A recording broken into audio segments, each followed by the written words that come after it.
Hello and welcome to Interview, where I'm very pleased to be joined by Sir Tim Clark, who's the President of Emirates Airline. He's been with the company for over 3 decades, having led it through several crises, most notably and most recently, of course, the COVID-19 pandemic. Sir Tim, thank you very much for joining us. You're welcome.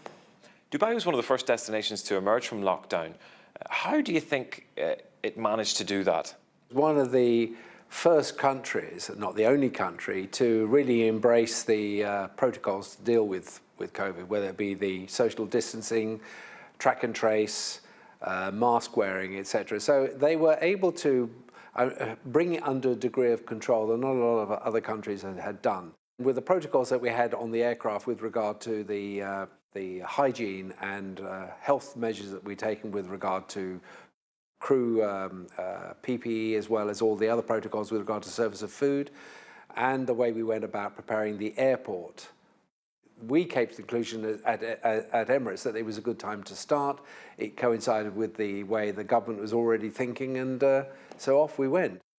With the corridor being created between the United Kingdom and the UAE, we've taken advantage of that, and we're already seeing large demand increases. The booking velocity has certainly increased from the middle of December onwards.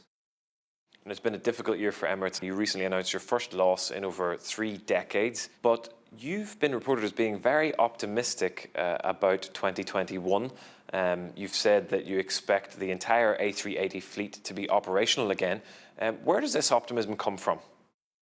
I honestly believe that with the greatest minds on the planet in medical research, in pharmaceuticals, in government, recognizing the only way out of this particular problem was a rapid production of a vaccine that had high levels of efficacy. Now that's what's happened.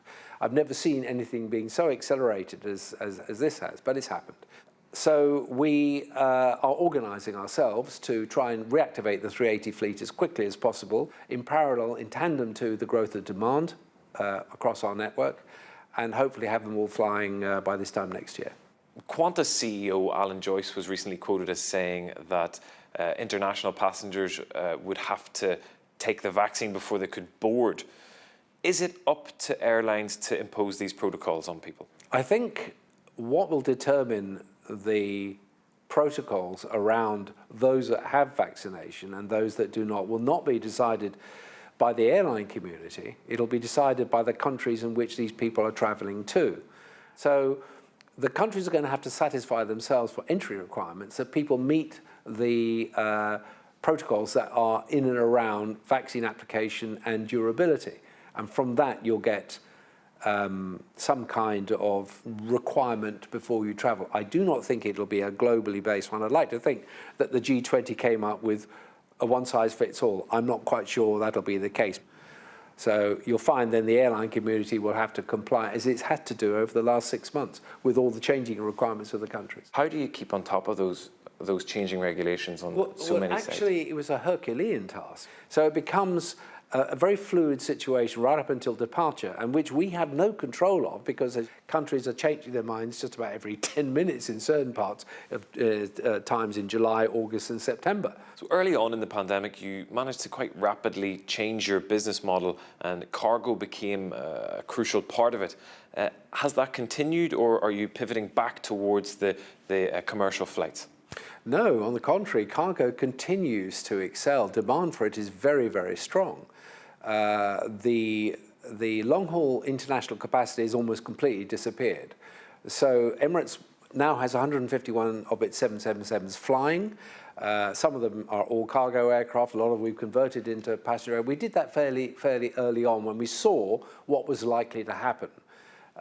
Because whatever happens to the global economy, goods still travel. So today we are serving just over 104 destinations, which is only a tad less than the 141, 142 that we do normally.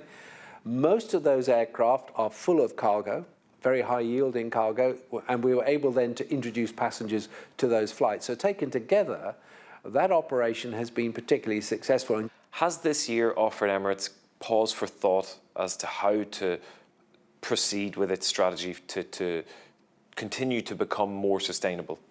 The need to go about our business, not just about in propulsion, i.e. the jet fuel that we burn, but all the other aspects of how we go about our business, both at airports, within company, etc.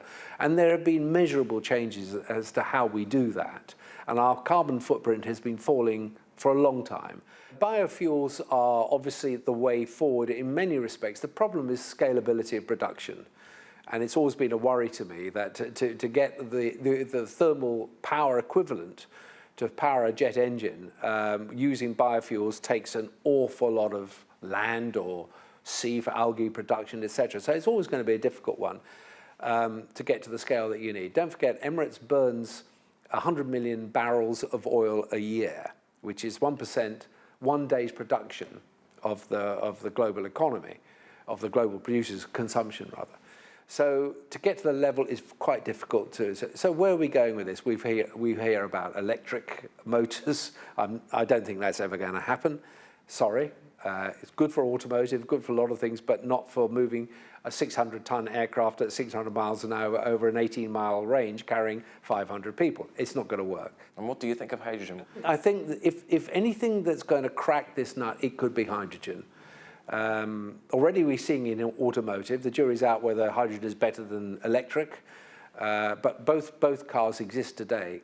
If anything, that is going to be the way forward. The Airbus A380 is a defining element of your brand image, but is that aircraft as sustainable both environmentally and economically as some of the new twin-engine aircraft like the 787s or the A350s? The 380 is always the one that gets mentioned as the most unsustainable, if you could call it that, problem child in the aviation world. But yet, if you look at a 380 today that we have, a two-class business and economy, it carries 615 passengers. If you align that aircraft, say you put it on Dubai, London, to carry 615 passengers in the 787-9 would need 2.3 rotations of the 787-9. So in many respects, the trip economics, the trip carbon footprint rather, of the 787-9, given that you have to do double handling at Heathrow and Dubai, the carbon footprint of that jet rises compared to one operation of the 380. So in many respects, it's a better aeroplane for the work that we put it to, but the airline is per seat kilometre progressively reducing its carbon footprint anyway. Sir Tim Clark, it's been a pleasure having you on Interview on Euronews. You're welcome.